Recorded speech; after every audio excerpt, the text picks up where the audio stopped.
Teresa Giudice shocks daughter, Gia, with confession. The Real Housewives of New Jersey star Teresa Giudice opted for candor while filming a TikTok with her daughter Gia. The mother-slash-daughter duo generally enjoys quality time with one another. However, Teresa occasionally makes things a tad harder than they need to be. Check out their latest video and see what Teresa shared during the filming process. Teresa Giudice talks about her time on Dancing with the Stars. Although Teresa Giudice competed on Dancing with the Stars season 31, she didn't prove to be the fiercest competitor. She and her pro dance partner Pasha Pashkov were eliminated second to last in the competition. Entertainer Charli D'Amelio went on to win that year. But even so, that hasn't stopped the RHONG star from picking up a new step now and then. And her daughter Gia is happy to lend a hand. In a new video for Bravo TV's website, Teresa Giudice and her daughter Gia decided to show off their dance moves. As Gia showed her mother the steps for the TikTok, Teresa appeared hesitant, noting that it looked pretty challenging. Gia noted that they'd probably have to go through the routine a few times to nail it. Although she wasn't much of a dancer, Teresa admitted she wasn't a stranger to repetition. "When I was on Dancing with the Stars, I had to do it like a few times," she informed her daughter. Despite the struggles, the mother-slash-daughter duo gave the routine their best shot and managed to display a polished final product. Teresa even seemed to have learning the steps as she spent some quality time with Gia.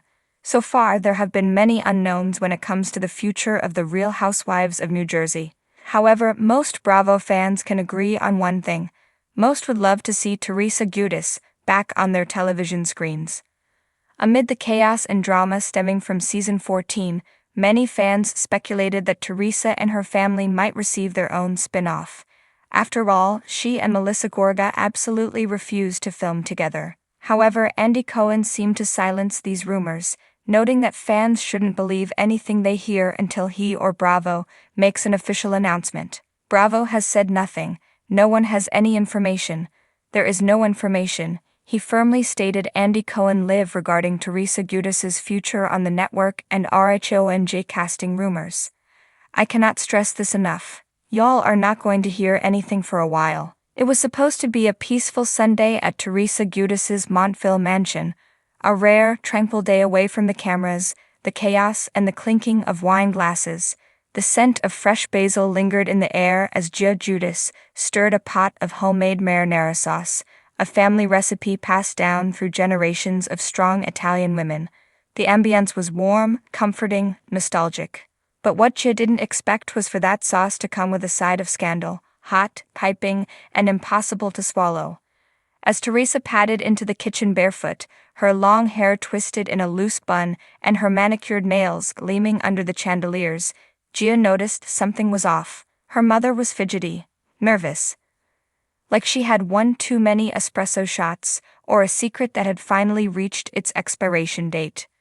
"Ma, you okay?" Gia asked, tilting her head, spoon in hand. Teresa bit her lip and leaned against the counter. "Gia, we need to talk. And it's not about Louis or the reunion drama or, God forbid, Melissa." Gia raised an eyebrow. "Okay, then what?" Teresa took a deep breath, the kind that felt like it could tear through the Gucci silk robe she wore. "It's about Nano." Gia's eyes widened, instantly alert. "Wait, what about Nano?" Teresa walked over and took her daughter's hand, her voice trembling just slightly. "You know how I always said your Nano was the love of my mother's life? That he was a man of tradition, loyalty, and family?" "Yeah, I know," Gia replied. "You tell me that all the time." "Well, what if I told you? That might not be the whole story." Gia froze. "What are you talking about?" Teresa's eyes brimmed with emotion. "When I was going through old boxes in the attic, trying to declutter, since Louis is obsessed with energy flow, I found letters. Dozens of them. Love letters." Gia's breath caught. "From Nana to Nano?" Teresa shook her head. "No, from Nana to someone else. A man named Salvatore." The name lingered in the air like incense, thick and impossible to ignore. "Who the hell is Salvatore?" Gia asked, bewildered. Teresa's hands shook as she reached into a drawer and pulled out one of the aged, yellowed envelopes. "He was a man from Naples. Nana met him before she came to America.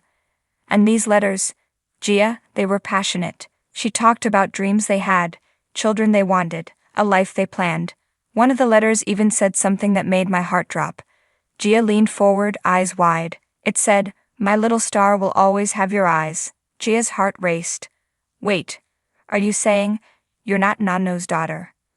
"I don't know," Teresa said, almost whispering. "But the timing adds up. Nana came to America shortly after those letters stopped. She married Nano soon after. I always wondered why she seemed sad sometimes, like there was a piece of her missing." Gia blinked, struggling to process the avalanche of emotion crashing down on her. "So what does that mean for us? For me? For the whole family?" Teresa shrugged helplessly. "It might mean nothing, or it might mean I have a different father. That you have a different lineage, that the Giudice bloodline isn't exactly what we thought it was. But Ma, that changes everything. I mean, we've always been proud of our roots. Nano, he was everything to us. And he still is," Teresa insisted, gripping Gia's hands tighter. "No matter what, he raised me, he loved me. He's the only father I ever knew. But this could change how we see ourselves." The silence between them was deafening. The marinara sauce began to bubble too hard, almost boiling over, as if the pot itself couldn't handle the heat of the moment. Gia finally spoke, voice thick with emotion. "Are you going to take a DNA test?" Teresa sighed. "I haven't decided. A part of me doesn't want to know. But another part of me, especially now that I'm older, feels like I have to, for closure, for truth, for you girls." "Does anyone else know?" Gia asked, her eyes narrowing. "No one," Teresa replied, "not even the girls. Not even Louis. You're the first person I've told." "Why me?" Gia asked. "Because you're the strong one, Gia. You've always been the glue. Even when I went to jail, even when your dad got deported, you held us together. You're the one I trust to help me figure this out." Tears welled in Gia's eyes. "This is a lot, Ma. I know, baby. But no matter what a test says, I'm still your mother. You're still my daughter. And we're still family." As Gia wiped a tear off her cheek, her voice steadied. "Then we'll face it together. But if Salvatore's out there, if he's alive or has other family, I want to know. Not just for you, but for me, the girls, for our family legacy." Teresa nodded, and for the first time in what felt like forever, the tension seemed to lift just slightly. As the two embraced, the camera of fate zoomed out, because of course word would get out. Teresa Giudice doesn't breathe without Bravo fans noticing, and when this secret finally hits the headlines, the tagline writes itself. She flipped the table, did her time, and rebuilt her empire, but now Teresa Giudice is flipping the family tree. Stay tuned.